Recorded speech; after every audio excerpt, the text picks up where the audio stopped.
Khamenei ने खोदा अमेरिकी कब्रिस्तान। तेहरान में 40,000 अमेरिकियों की कब्रें।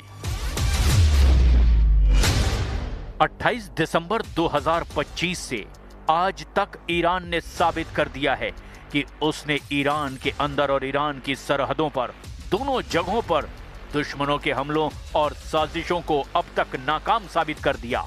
ईरान के दरवाजे पर 1,32,000 वजनी अमेरिकी विमान वाहक boat USS Abraham Lincoln Iran पर हमले की हिम्मत नहीं जुटा पा रहा। जो राष्ट्रपति डोनाल्ड ट्रंप 11 जनवरी से 13 जनवरी 2026 के बीच ईरानी प्रदर्शनकारियों की मदद करने का भरोसा दिला रहे थे, वो ट्रंप अब रफू चक्कर हो चुके हैं। जो इजराइल ईरान के परमाणु ठिकानों के चीथड़े उड़ाने का प्लान बना चुका था, उस बेखौफ, बहादुर और निडर इजराइल का एक भी लड़ाकू जेट या मिसाइलें अब तक ईरान की सरहदों को छूने की हिम्मत नहीं जुटा पाया है। आखिर जिस ईरान पर जून 2025 में 12 दिन तक अमेरिका और इजराइल ने हमले किए थे, उस ईरान से टकराने की हिम्मत अब अमेरिका और इजराइल क्यों नहीं जुटा पा रहे हैं? वॉर एक्सपर्ट्स का दावा है कि ईरान ने पिछले हमले से सबक लेते हुए इस बार ऐसे पलटवार की तैयारी कर ली है कि अमेरिका की 1000 टॉमहॉक मिसाइलें और इजराइल के 300 लड़ाकू विमानों के हमले ईरान पर बेकार साबित हो सकते हैं। ईरान इस वक्त फिदाइन या आत्मघाती फॉर्मेट में जंग करने जा रहा है। पूरा ईरान वॉर मोड में है। ईरानी संसद के स्पीकर से लेकर सुप्रीम लीडर अली खामनेई तक चीख चीख कर अमेरिका और इजराइल को जंग के लिए ललकार रहे हैं।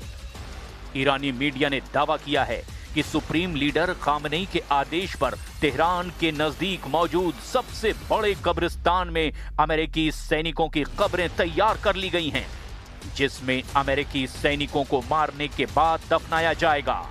कुल मिलाकर ईरान ने अपनी जंग की ताकत और तेवरों से ट्रंप के हौसले और इरादों को झकझोर कर रख दिया है। लेकिन तेजी से बदलते इस घटनाक्रम की शुरुआत हम करते हैं ईरान की जंगी तैयारियों से, जहां अब पूरा ईरान मरने और मारने पर उतारू है। अमेरिका इजराइल में सन्नाटा, तेहरान में अमेरिकी कब्रिस्तान।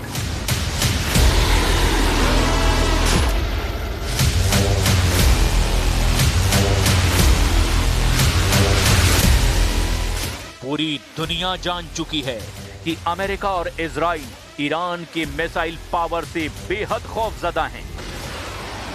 जहां ट्रंप लगातार ईरान से बातचीत की रट लगाए हुए हैं, तो वहीं ईरान बार बार एक ही बात दोहरा रहा है कि हमारी 3000 मिसाइलें और हजारों ड्रोन अमेरिकी युद्धपोत अब्राहम लिंकन को अरब सागर में डुबो देंगे। 31 जनवरी से 1 फरवरी के बीच ईरान की टॉप लीडरशिप ने भी अमेरिका से आर पार की जंग का ऐलान कर दिया है। सभी कमांडरों को ईरान ने हमले की जिम्मेदारी सौंप दी है। किसी भी स्थिति में अगर ईरान के टॉप लीडरशिप अपने कमांडरों से संपर्क नहीं कर पाती, तो ऐसी स्थिति में कमांडरों को पहले से दिए गए आदेशों के तहत अमेरिका और इजरायली अड्डों पर अंधाधुंध हमले के आदेश दिए गए हैं। यानी आखिरी ईरानी सैनिक भी अमेरिका से आखिरी दम तक युद्ध करता नजर आएगा। हम आपको यह भी बताएं कि ईरान ने बाकायदा तेहरान के पास अमेरिकियों के लिए कब्रिस्तान में कब्र खोद कर तैयार कर ली है, जिससे पता चलता है कि ईरान के सुप्रीम लीडर अली खामनेई के इरादे कितने सख्त और खूंखार हो चुके हैं।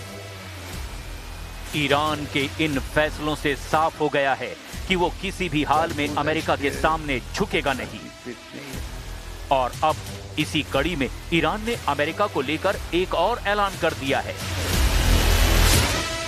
ईरान की सरकारी मीडिया का कहना है कि ईरान ने तेहरान के बेहश्ते ज़हरा कब्रिस्तान में अमेरिकी सैनिकों की कब्रें खुदवा दी हैं।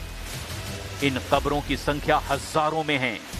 खामनेई ने ये कब्रिस्तान अमेरिका के संभावित हमले की स्थिति में अमेरिकी सैनिकों को दफनाने के लिए खुदवाया है। खुद ईरानी सरकार से जुड़ी न्यूज एजेंसी ने इसकी पुष्टि की है। शायद यही वजह है कि अमेरिका और इजराइल ईरान पर हमला करने में देरी कर रहे हैं।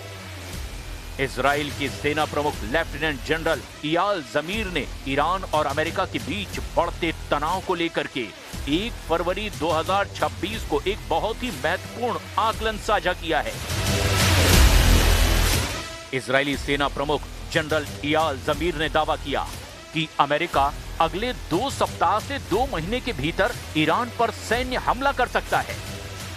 उन्होंने स्पष्ट किया कि अगले कुछ दिनों में तत्काल हमले की संभावना कम है, लेकिन तैयारी पूरी है। जनरल इयाल जमीर का ये बयान साबित करता है कि अमेरिका और इजराइल फूंक फूंक कर कदम रख रहे हैं।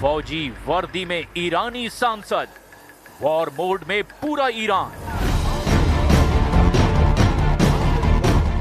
अब आप इन तस्वीरों को देखिए जिसमें ईरानी संसद के स्पीकर मोहम्मद बाकिर कालीबाफ और सभी ईरानी सांसद फौजी वर्दी में दिखाई दे रहे हैं।